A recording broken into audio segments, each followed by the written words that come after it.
Buenas tardes. Gracias, bienvenidos. Y estamos casi al final del año. Solo nos quedan 2 semanas hasta las vacaciones del verano. Right? Summer vacation in 2 weeks. I know you guys are all excited. We have one tiny detail though. El proyecto final. I know. Kind of a bummer, but I promise I'm going to make this as painless as possible. And actually, it's going to be really fun. I'm really excited about this. Who here really would love to travel more? I don't think I see one person that didn't raise their hand. I'm really excited about that. But what about those little details that kind of get in the way, like money and time, right? Kind of makes it difficult. Well, our final project is going to be taking the class on a trip to your choice of a city in one of the 21 Spanish-speaking countries. So, here are some details a little bit. You have to choose a city that speaks Spanish and create a presentation using Google Slides that will take the whole class on a mini trip. And then the overall purpose is to convince the class to vote for your destination as our Spanish 5 field trip next summer in 2016, right? I know you all have heard me talk about Cadiz, España, all throughout this year, so I finally get to share with you what it is. And I'm going to show you what I want from the final project by introducing you to Cadiz, Spain, which I still think will probably get the most votes because it's by far the best place, and I'm going to convince you all right now. So, in the presentation, you need 3 restaurants. How do you usually find a good restaurant in Seattle? Anyone? See? Yelp. Yelp, right? So online reviews. Do you think Yelp exists in other foreign countries? Yeah. Maybe? Okay, what other things could you do? Maybe there's a great thing called Google. That's right, you can Google anything you want. But what would you type in to find a restaurant? Like say Cadiz, Spain. How would you find a restaurant in Cadiz, Spain? Yes, Stephen? Restaurant in Spain.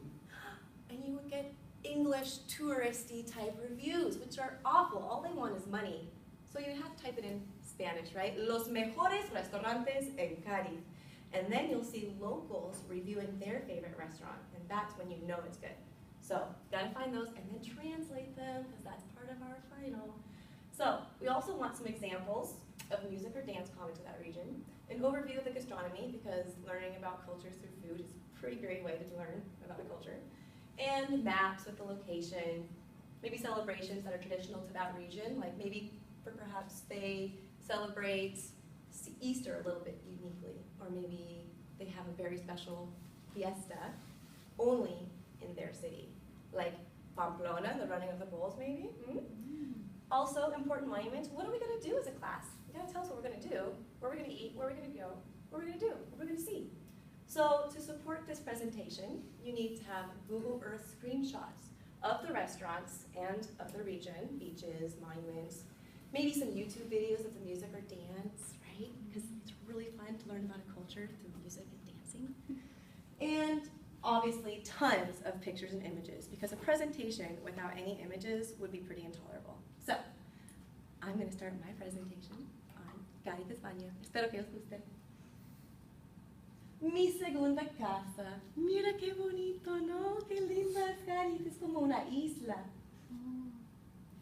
¿Dónde está? Pues, como veis, por la izquierda, Cadiz está al sur de España, al lado de Gibraltar. Does anyone know what Gibraltar is? Gibraltar? See? It's a British-owned colony that's in Spain. Right? So you can basically go to England. You can go to Portugal, only a couple hours away, and you're only 4 hours away from Africa. Look at this, Morocco. And you see, a la derecha, por acá, Cadiz está a 4 horas de Tánger, Marruecos. Only 4 hours to get from Cadiz to Africa.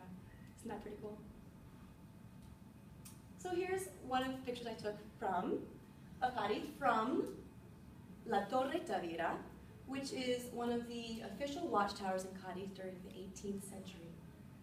And since we're all going to have our student IDs, it's only going to cost each of us €5 to go up this tower and have 360-degree views of Cadiz. You're going to take so many pictures, you're going to be like, wait, that's the best picture. No, wait, that's the best picture. Wait, there's so many amazing views, it's impossible to choose. History, historia. A ver, necesito un voluntario para leer el primer hecho. Sí, Lauren, por favor, gracias. Cadiz is not only the oldest city in Western Europe, but it is also the southernmost European capital. It was founded by the Phoenicians in the year 100 BC. Christopher Columbus set sail on his second journey into the New World from Cadiz in 1493. Did anyone know those facts? Right? Isn't that cool?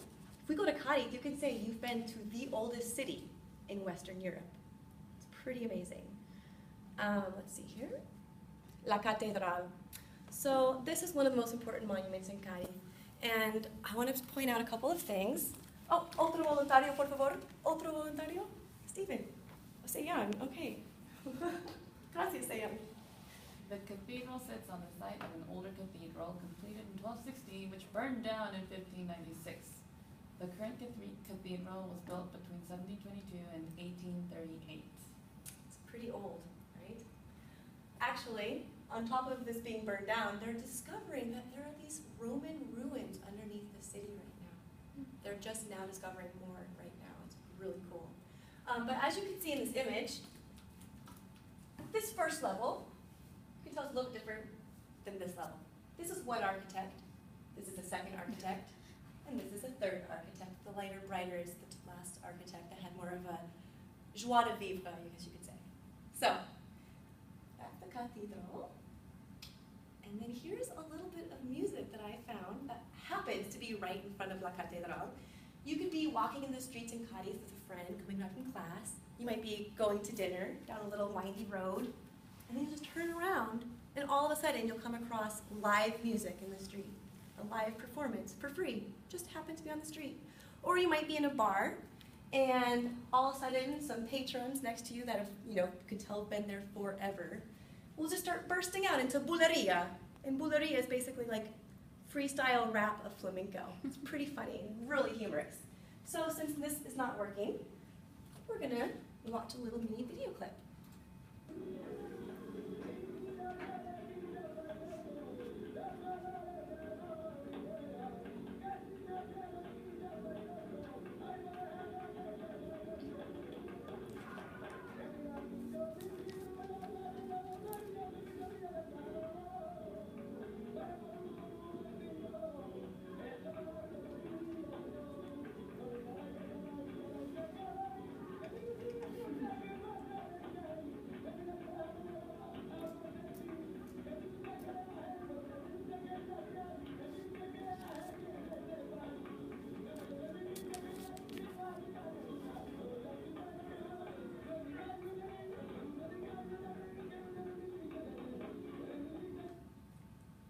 Pretty cool. Doesn't it make you want to go learn how to dance flamenco?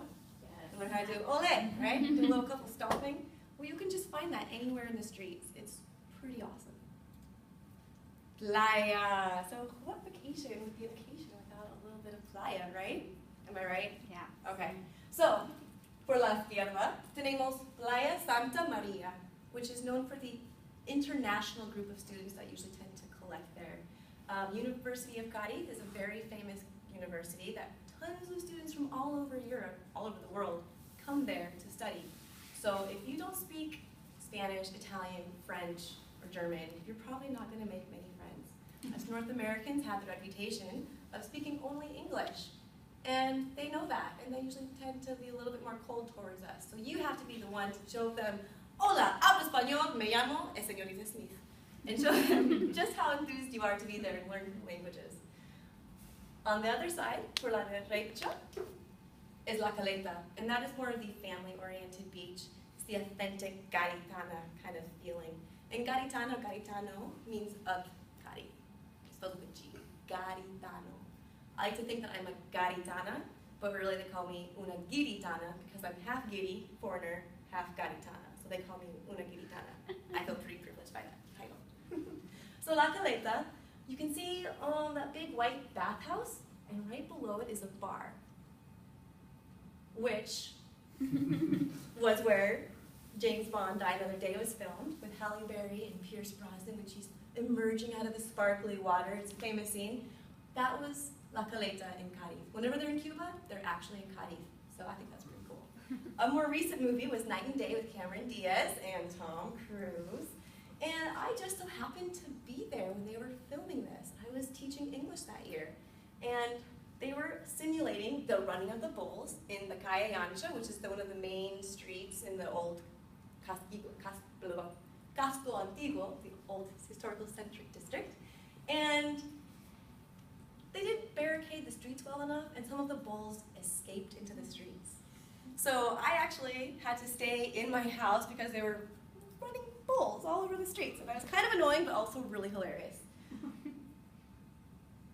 Carnaval! Who likes Halloween? Who likes a party? Who likes a week-long reason to shut down the school and just have one big Halloween party? Right?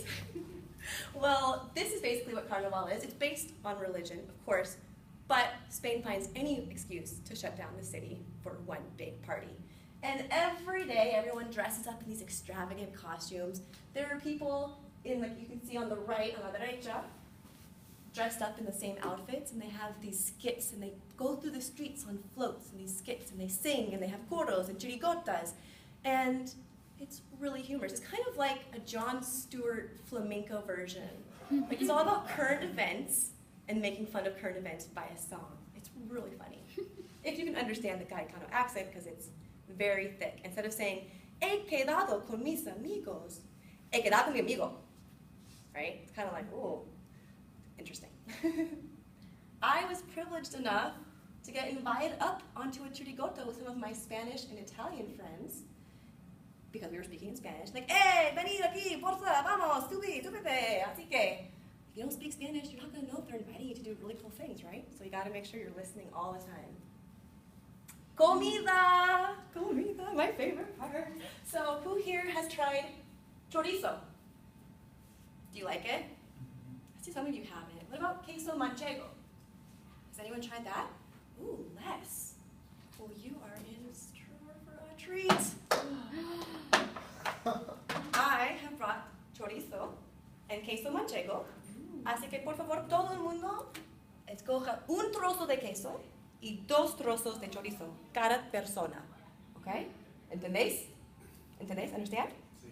Okay, por favor. You can circulate it. Circulalo, por favor. Okay, and as you're doing that, I'm going to keep talking about food because it's one of my favorite things. So instead of barbecues, they have paelladas. You don't have a barbecue. You just get like this swimming pool-size paella pan on the beach, and you just have a huge paellada. It's so much fun. And those are some of my friends that happened to throw this particular paellada on a sunny afternoon, last minute. And then back to the presentation. You need to have 3 restaurants, right? I chose my 3 favorite restaurants. Vinos Tapas Sur, Mesón Cumbres Mayores, y Balandro, ¿vale?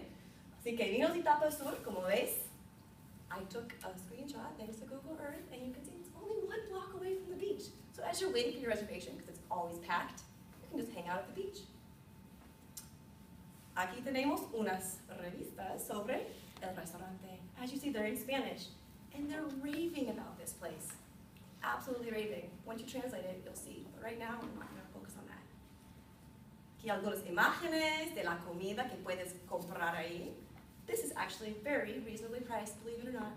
It's about maybe 6-7 euros a little plate. And if you share 2 plates between 2 people, you're probably pretty full.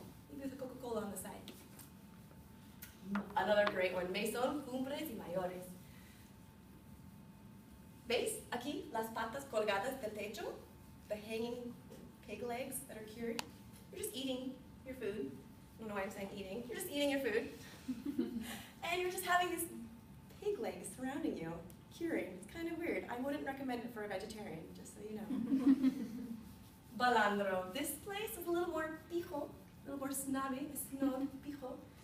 But, again, pretty reasonably priced. That meal over there, those 3 tapas, which are my favorite tapas. This is ensaladilla de pulpo. Who knows what pulpo is?